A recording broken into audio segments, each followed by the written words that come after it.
Everyone please step off the elevator and proceed up the stairs in an orderly fashion.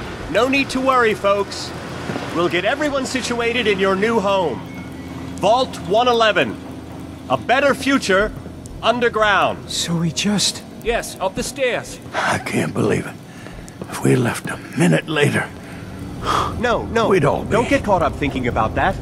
You're safe now. Everyone, just head up these stairs and through the door there. Just follow the doctor here. He'll show you where to go. All right, you three. Follow me. Oh, you're gonna love it here.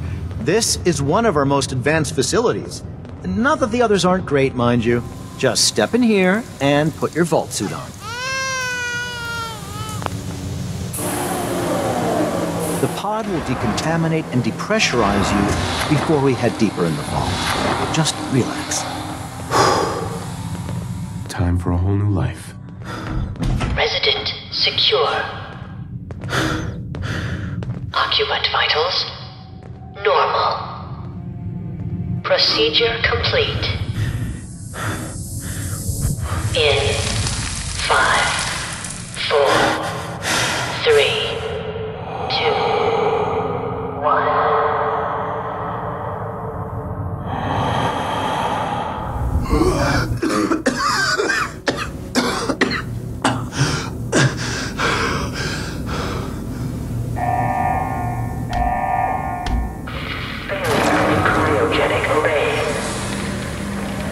Residents must vacate immediately. The story of Vault 111 begins long before the sole survivor ever steps foot into the vault.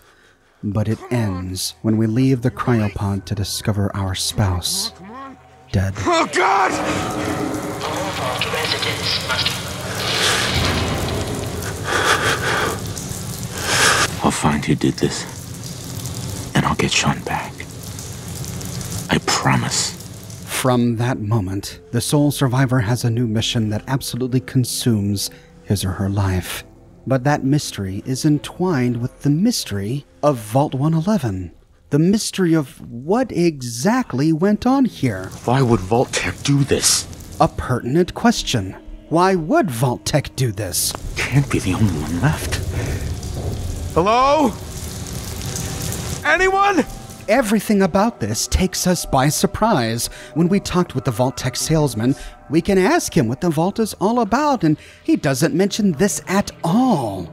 I'm here today to tell you that because of your family service to our country, you have been pre-selected for entrance into the local vault. Vault 111. Tell me more about this vault. Oh, it has all the amenities of the modern home, I assure you. Not to mention total protection from nuclear radiation and hostile mutants. Even when stepping in the pods, we're told we're being decontaminated. But we weren't, we were being frozen. But to our horror, we discover that everyone else, all of our other neighbors, are dead in their cryopods. How did they all die? If Vault-Tec was trying to freeze everyone, how did their experiment fail? But more perplexing, how did we survive? Near to Pod C2, we find a Vault 111 monitoring terminal. Thank you for choosing Vault-Tec! You're welcome. In the first one, cryogenic array. Offline, premature termination resulting in system failure. Isolated, manual, and remote overrides detected. Controls disabled. This one entry poses us with 3 questions. Number 1, who initiated the isolated manual override? We get the answer to the first question before we even leave our cryopod. We saw this manual override take place before our eyes. Manual override initiated. Cryogenic stasis suspended.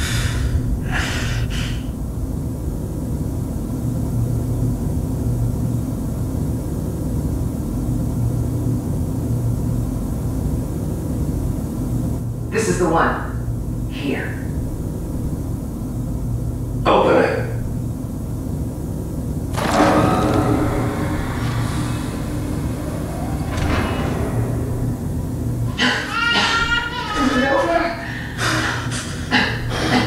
Are we okay? Almost. Everything's gonna be fine. Come in. No, I got him. Let the boy go. I'm only gonna tell you once. I'm not giving you Sean. God damn it. Get the kid out of here. Let's go. At least we still have the backup. Cryogenic sequence reinitialized. We awoke just long enough to watch a mysterious figure murder our spouse, Kellogg. But for some reason, we were refrozen. Our neighbors weren't. Kellogg and the Institute physically arrived here at Vault 111 and manually overrode the cryogenic freezing process. It isn't until much later that we learn the answer to the second question. Why did the cryogenic system fail after it was manually overridden? We don't learn the answer to this until much later in the game, while exploring Kellogg's memories. I never knew why we didn't just refreeze the rest of them. But we had our orders. Guess the old man didn't want so many loose ends. Too bad he left alive the one person he shouldn't have. So the Institute ordered Kellogg to terminate the experiments in every other pod but ours, resulting in their deaths. But why kill them? Why not just refreeze them? And if they're going to kill everyone, why leave us alive? The third and final question is, who initiated the remote override that opened our cryopod? And why? We learn this when we meet Father and the Institute. But why refreeze me? As a failsafe, of course. I was the perfect candidate. An infant with uncorrupted DNA. But if something were to go wrong, if I died, well, the Institute realized a contingency plan was prudent. Another source of pre-war DNA, preferably related to their primary subject. It only made sense that my parents should fill that role. So you were kept alive and safe within the vault. I'll admit, when I had you released from Vault 111, I had no expectations that you'd survive out here in all this. Why let me out now? After all this time? That's hard to explain. Certainly it was no longer necessary to keep you suspended. I suppose I wanted to see what would happen. They killed everyone in this vault because they simply didn't need them. They had the infant DNA. That was all they needed. They didn't care about the lives they were destroying. And the only reason they kept us on ice is because we were a backup. In case something happened to Sean, their experiment failed, and they needed backup DNA related to the infant. And it was only later, much later, that Father personally released us from our cryopod, and only because he was curious. He wanted to see what would happen. We learned that these events all happened at very different times. We were interred into these pods on October 23rd, 2077, but as Father said, Kellogg didn't arrive to Vault 111 until the year 2227. At that time, the year 2227, the Institute had made great strides in synth production. But it was never enough. 150 years after the bombs dropped, it was just a split second for us. It had felt like another split second when we woke up to find our spouse dead. But we wake up in the year 2287. 10 years after the events of Fallout 3, 210 years after the bombs dropped, and 60 years after Kellogg arrived at Vault 111. 60 years. So much time. Wasted. I know. In the next one, life support, we see the same thing. The cryogenic experiment and life support were both terminated by the Institute at the same time. In the final one, we can learn about the pod occupants.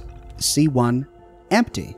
And indeed, we find this pod empty. I believe this can be explained by something we hear on the TV just before the bombs drop. They report openings are still available in area vaults 81, 111, and 114. There were still empty places in Vault 111. This place was not at full capacity. In C2 and C3, we find Mrs. and Mr. Callahan, two of our neighbors whom we met while entering the vault. Then in C4 and C5, Mr. and Mrs. Abel, whose final memories were being frozen.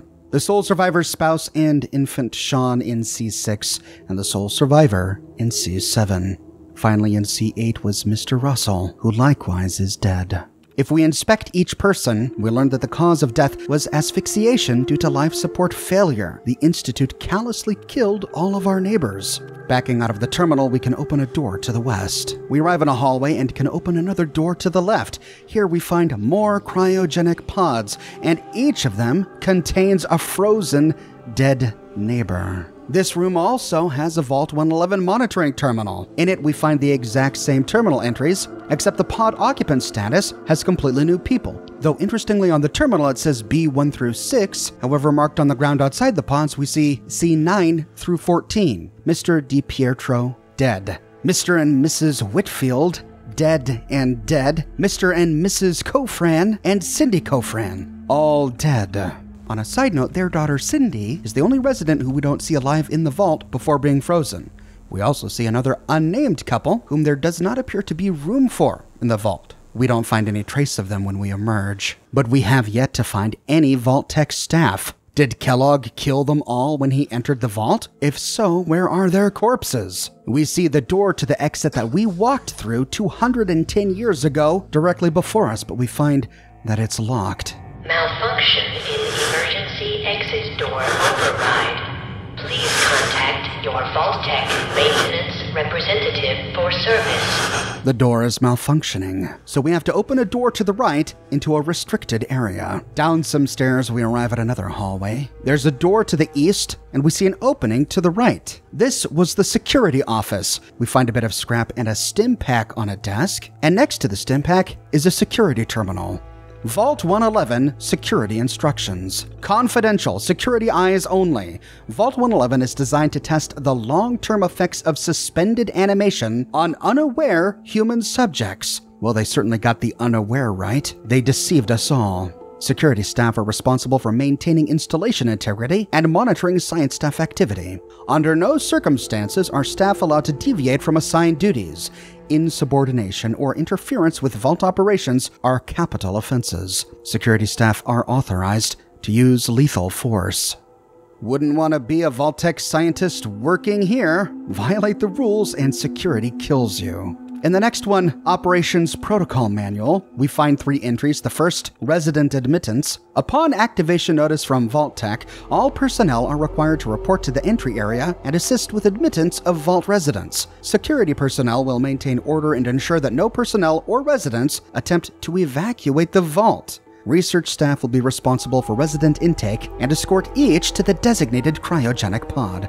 Residents not accounted for in the manifest should be asked to step aside and detained forcibly by security if necessary. Once all residents have been sealed into their preservation chambers, dispose of any detainees. Vault entryway must remain sealed under any circumstances. So if any of the residents attempted to leave, or if anyone got down here and they weren't on the list, they were killed by security and disposed of. In the next one, Staff Duties, we find 3 entries. In the first, Science Staff, members of the research team must daily monitor the vital signs of cryogenically preserved residents.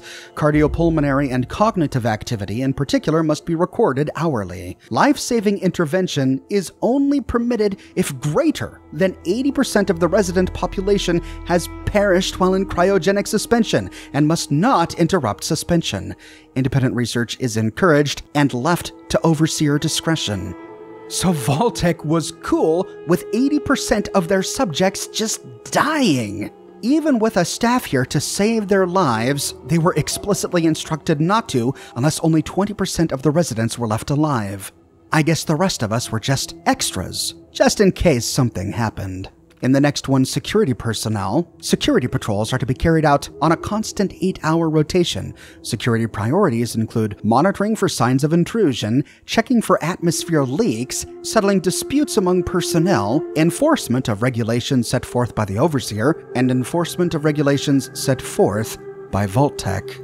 And the final one, facility services and maintenance. Due to the nature of Vault 111, personnel will be expected to perform duties outside of their normal qualifications, such as janitorial duties and food preparation. The exact distribution of these roles is left to overseer discretion. Oh, so does that mean that they were working on a sort of skeleton crew? While arriving, they told us that there was a deeper part of the vault, but so far we haven't seen a very big vault.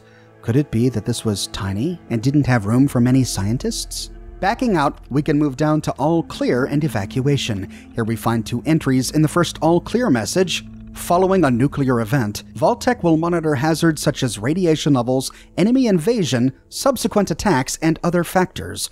Once conditions are deemed safe, this terminal will receive an all-clear notice. Upon receiving the all-clear notice, Vault-Tec personnel may be evacuated at overseer discretion. Disregard any notices from organizations or individuals not associated with Vault-Tec, including government and military. Residents are not to be disrupted or evacuated. Vault-Tec will attend to their needs remotely once Vault 111 staff have been evacuated. So this explains why a remote override was even possible. The plan all along was to only keep people here long enough to make sure that the experiment was launched without a hitch. Then, after the all-clear, Vault-Tec would evacuate the scientists here and monitor the experiment, presumably from their headquarters. But if the Institute was able to initiate a remote override, does that mean they somehow gained access to Vault-Tec controls? I presume Vault-Tec wouldn't have given them up voluntarily. Does that mean that Vault-Tec didn't survive the apocalypse, and that the Institute just happened upon the data and infrastructure they left behind? In the final one, mandatory shelter period. Vault 111 is classified as a short-term assignment. Non-resident personnel are expected to carry out research duties and basic maintenance of the vault while awaiting the all-clear signal to evacuate. So it was a skeleton crew, just enough people to manage this short-term assignment. In the absence of an all-clear message from Vault-Tec, the Overseer may elect to evacuate staff after a mandatory shelter period of 180 days of containment. Under no circumstances may Vault 111 staff evacuate during this shelter period unless receiving the all-clear message from Vault-Tec. Oh, so they could leave after 180 days. Does this explain why we don't find anyone here or their descendants? Backing all the way out, we can move on to security logs. October 23rd, 2077. God, it finally happened. The world's over. Barely got all the residents inside. Not everyone made it. Oh, I suppose that could explain the empty pod we found. Now it's just us and the icebergs. I don't get it. Egghead's trying to explain to me that keeping them frozen is a big experiment for a better future or something. I don't know. It just doesn't seem right that we were smiling at them all that time before putting them on ice. Shouldn't we have told them something? Maybe, but that would have caused pandemonium. Everyone comes down here after the bombs drop, then some security guy says, oh, by the way, we're gonna freeze you. Some would have resisted. Most probably would have resisted, forcing the security team, as we learned from this terminal, to dispose of them. In the next one, December 25th, 2077, Christmas underground. Got together with the rest of the security boys and support staff and had a little party. Best gift that got handed out was a fancy lad snack cake that wasn't too stale. None of the scientists came. The Overseer wasn't there either. I just don't get them. They hiding something from us? Another company secret only for the higher-ups? Whatever. Just a few more months until the all-clear is supposed to come through. Then we can start rebuilding. In the next one, March 14th, 2078. Only a few weeks left in our mandatory shelter period. Everyone's getting stir-crazy. Some people are even saying the all-clear signal is never coming. We can't stay here much longer, that's for sure. It's not just the fact that I've been staring at the same break room and bunk for over 6 months. It's the fact that we only have enough food left for another few months. Tops. The Overseer keeps telling everyone to be patient, focus on work. He's definitely keeping us out of the loop. Something bad is going on. I just know it. In the next one, April 23rd, long after the mandatory shelter period should have ended, the main door accessing the vault exit is malfunctioning. Now the only way out is through the Overseer's evacuation tunnel. How convenient for him. He has one of the science team watching the door into his office at all times from a little makeshift checkpoint. Got invited to a meeting tonight. Support staffers and security only. Sounds like I'm not the only one with an axe to grind. And of course that makes sense. It's been over 180 days. Presumably they never got the all clear. Which means the Overseer should tell them that they're free to go. But then again, it was at the Overseer's discretion. But he couldn't keep them all here perpetually, could he? In the final one, last entry. No all clear from Vault-Tec is coming. We need to leave. We are all but out of food. I almost murdered Stanley for dropping a damn salt cracker on the floor. A handful of us confronted the Overseer about opening the vault. I never knew a man that small could shout that loud. Now he's locked himself in his office along with the rest of the science staff. We're supposed to hand over any food, weapons, and medicine we have by tonight, or there's going to be consequences. I've talked to everyone. It's time. One way or another, we're getting out of this vault. So that's how it all went down. But how did it end? Did they get out? What happened to the Overseer? Leaving the security room, we continue by opening the door to the east. At the end of a tunnel, we arrive at a hallway where we kill our first enemy, a rat roach. Giant roaches? What the hell? Next to this, we find a bit of a break room. A few tables set out, hardly a cafeteria, not meant to serve very many people. Here we find a recreation terminal. In the first Overseer memo, remember, use of the recreational terminal is a privilege. If work performance declines, this privilege may be revoked. Enjoy responsibly. Sounds like a nice guy. In the next one, top 10, we find the initials of some of the staff here who played the game that was on this terminal. The funny thing about this is many of these initials are actually console commands. TGM, toggle God mode. TCL, toggle clipping. Funny little inside joke. In the final one, we can play or eject the tape. The holotape we get is the game Admittance. It's like Donkey Kong, only with a Vault Boy and I guess the manifestation of Chinese communism. It has a Vault Girl kidnapped and it's throwing nukes at us. It's pretty great. We'll add that to our collection. Backing out, we can move east. Here we find a small kitchen. There's a teeny tiny bathroom and shower, and we see that it was presumably shared by every member of the science staff. We find a bunk room nearby. Not a lot of privacy here in the vault. No wonder security was going crazy, but it's been mostly cleaned out. There are 8 beds here. We don't know how many were for the scientists and how many were for security, but assuming 1 bed for the Overseer, that means this vault only staffed 9 people. Leaving the rec room, we can head back to the hallway and open the door to the west. This brings us to a reactor room. And of course they are nuclear powered, still functioning after all of these years. We find a few dead rad roaches and our first skeleton. He's not wearing a lab coat, so I doubt he was a Vault-Tec scientist, but he's also not wearing security armor. He couldn't be a resident. We found all of our neighbors dead in their pods. It can't be the body of the guy who was in C1. We read from the terminal that that one was vacant. My best guess is that this is the corpse of one of the security personnel, but perhaps his armor has long since been stripped. But if this is a security guard, then that means they violently confronted the scientists, and the scientists fought back. What happened here? Where is everyone? Opening the door, we can head up the stairs to kill more rad roaches. At the top of the stairs, we open a door to enter the Overseer's office. This is a very different vault. No atrium, no Overseer's window. Is this all that's left? It was clearly designed from its very foundation to never have living residents. We find 3 stim packs on his desk, evidence that the scientists were wounded, or were at least preparing for a battle, and then we find the skeleton of the Overseer lying on the ground in his chair. On his desk, we find a 10mm pistol. They were clearly fighting to the death. But why would the Overseer let it come to this? Why wouldn't he just let them leave? After all, the mandatory period was over. Inspecting his terminal, we find a number of entries. Vault 111 Overseer Instructions. Confidential, Overseer eyes only. We learn a little bit of what we learned before. Vault 111 is designed to test the long-term effects of suspended animation on unaware human subjects. Your staff will be on short-term assignment to monitor basic cardiopulmonary and cognitive functions. Long-term monitoring will be handled remotely by Vault-Tec technicians. Under no circumstances is suspension to be disrupted. This includes the administration of life-saving measures. Your staff is also considered expendable. Insubordination or attempts to evacuate prematurely are capital violations. Unused cryogenic pods are the preferred method for cadaver disposal. But we only found 1 unused pod and it was still empty. So it looks like the Overseer and his scientists didn't win. In the next one, Cryolator. I've long dreamed of making cryogenic freezing available in a portable, on-demand form. The Cryolator is my latest attempt.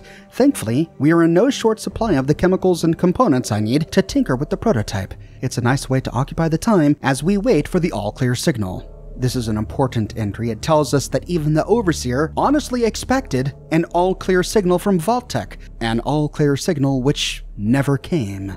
And it tells us that the Cryolator was a personal experiment of the Overseer. He was able to conduct this experiment because he had access to the cryogenic chemicals used to freeze the people in the pods. Presumably he was working on the prototype because one didn't exist, at least not one that he knows of, so to find the Cryolator in West Virginia seems like a continuity error to me. The next one, Operations Protocol Manual, has all the same entries we read on the security terminal. So, backing out and moving down to Overseer's log, we find 5 entries. In the first one, Preparations, the final staff orientation is complete. All but a few of the residents down in Sanctuary Hills have been enrolled, and several from Concord as well.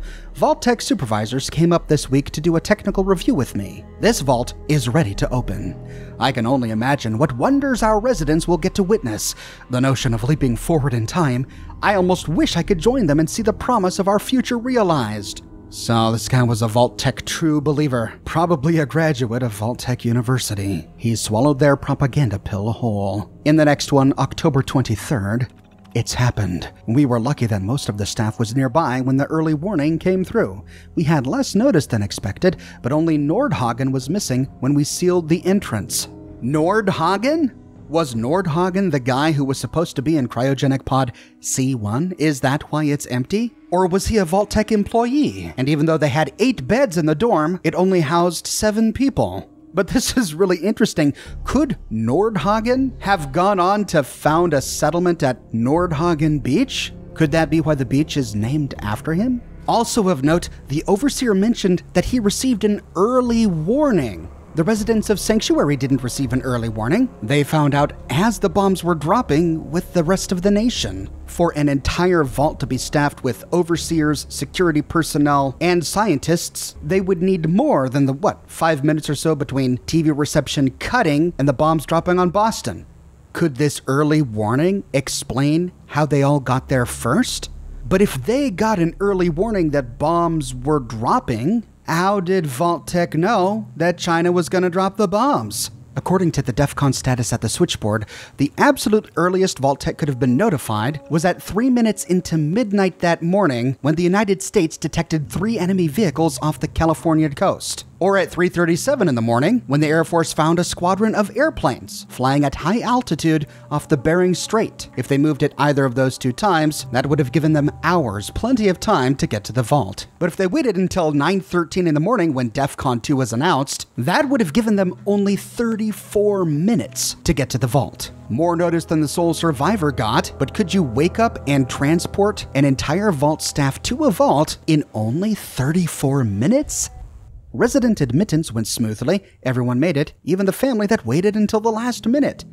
Oh, that's us. So even before we signed the papers, they were counting on us to be part of their experiment. We were hand-picked for this. I wonder why. I was worried there would be more suspicion, but things happen so fast for these people. They must have been too overwhelmed to question the cryogenic pods. And the next one, systems malfunction.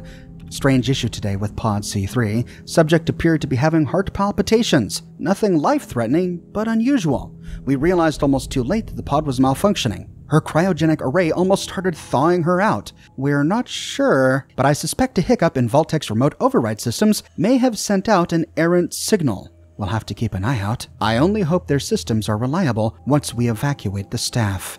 This is really illuminating. First, it tells us that despite orders from Vault-Tec to just let 80% of the people die, these guys and the Overseer were willing to correct an issue with one of the pods if it meant risking a life. He says that we realized almost too late that it was malfunctioning, which means that once they realized it was malfunctioning, they acted to fix the malfunction. So perhaps even the Overseer and his scientists are not quite as monstrous as Vault-Tec proper. The problem with this is the Overseer says the cryogenic array almost started thawing her out.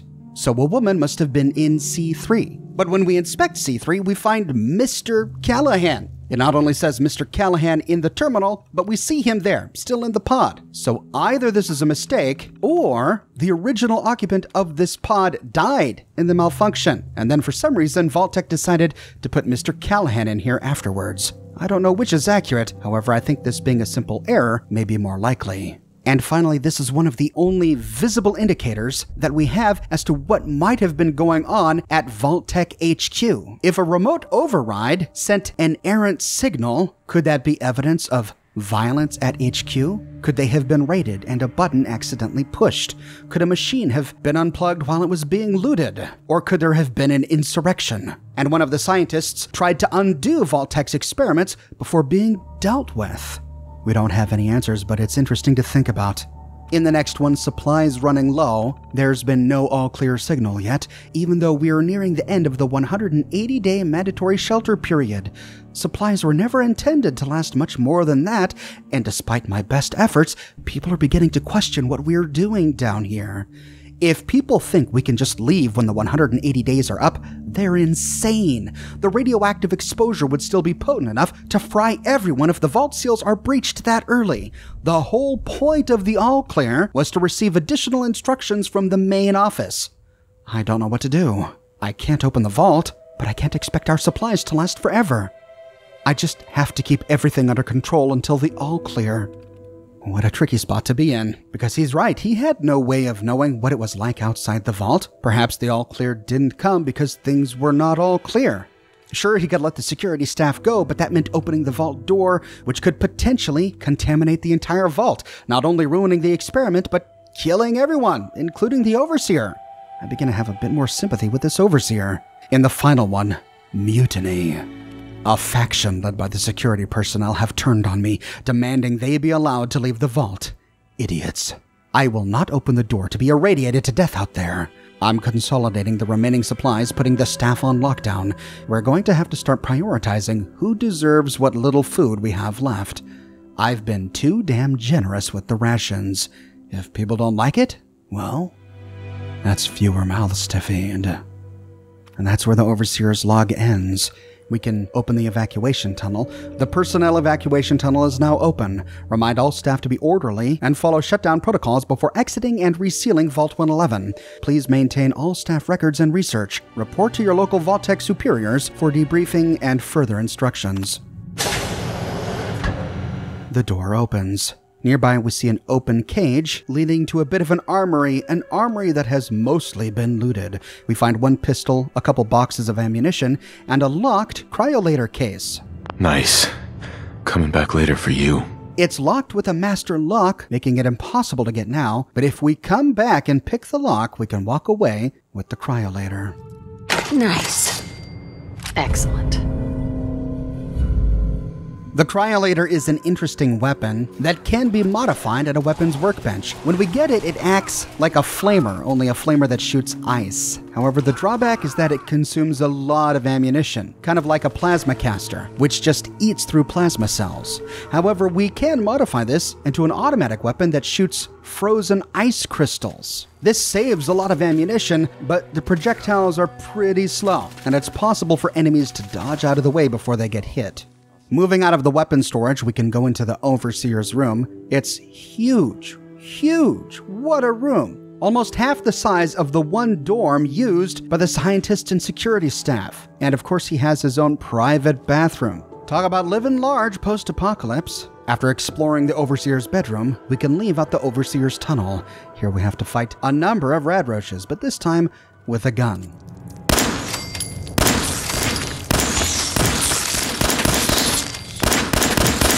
As we open the door at the end of the hallway, we turn right to open yet another door to the exit zone. Here we kill another rad roach, and we find the skeleton of a Vault-Tec scientist. This guy is wearing the lab coat, so I think this is how we differentiate between the two factions. The scientists wore the lab coats, the security personnel didn't. Just west of this guy is another dead Vault-Tec scientist, and this one still has a functional Pip-Boy. So the Pip-Boys were not given to the residents. They were only given to the scientists and presumably the security staff. But we didn't find a Pip-Boy on the Overseer or the other dead scientist. Moving south towards intake, we see another skeleton on the ground, this one likely a security guard. Am I the only one left? The bottom level of the entryway is flooded, there's nothing down here. And moving east, we see that we've opened the door that was jammed shut. This must have been part of the Overseer's lockdown. He locked it down, preventing the security staff from leaving, which forced them to go through the Overseer's office. But what's the body count? 2 dead security guards, 2 dead scientists, and 1 dead Overseer. 5 total. We know the vault had room for 9 staff. So we're missing 4 people. 3, if we assume Nordhagen was a member of Vault-Tech staff. If their bodies aren't here, the only explanation is that they left the vault. In order to open the door, we have to have a Pip-Boy. Since we find 5 dead bodies and only 1 Pip-Boy, I think we can presume that the security team won. The scientists chased after them, but the security team killed them. They killed the Overseer in his seat, and if they didn't have their own Pip-Boys, they took the Pip-Boy of the Overseer and the other scientists before leaving the vault. Maybe leaving the one we find, because by then they all had one. I think we can presume that everyone vacated Vault 111 within a year after the apocalypse. But when they left, they resealed the vault, and no one else without a Pip-Boy could get in. But then the Institute got a hold of Vault-Tech's data and infrastructure. If they were able to remotely control the cryopods at this vault, they were likely able to remotely open the door, even if they didn't have a Pip-Boy. That's how Kellogg and the Institute scientists got in. And perhaps this can explain why we find so few resources in the vault. The security staff likely looted whatever they could when evacuating, including most of the weapons. We only find a handful of pistols and a small bit of ammunition. Perhaps Kellogg and the Institute salvaged everything else when they came on through. When we emerge topside, we do find skeletons all over the place. Some of these could have been the security team that fled the vault. However, I think it's more likely that these are the skeletons of the people who weren't allowed in the vault, but also of the military soldiers and Vault-Tech staff who were helping to usher people below ground. Remember, when the nukes dropped, there were lots of people up here. There was even a vertibird. But even though a nuclear detonation was imminent, even after seeing the mushroom cloud, they all remained focused on their job. They helped us into the vault. How tempting would it have been, as the elevator went below ground, for one of them to leap onto the elevator to save himself, instead of being vaporized in the nuclear detonation, as so many of them were. Even though at this point we know how evil Vault-Tech was, and how evil the pre-war American government was, I think there were still good people working at Vault-Tech, and good people working for the government who were ignorant of their atrocities and just trying to make a living. People who were even heroic and would knowingly sacrifice themselves just to make sure that all of Vault 111's residents entered the vault safely. They had no way of knowing that only 2 would survive.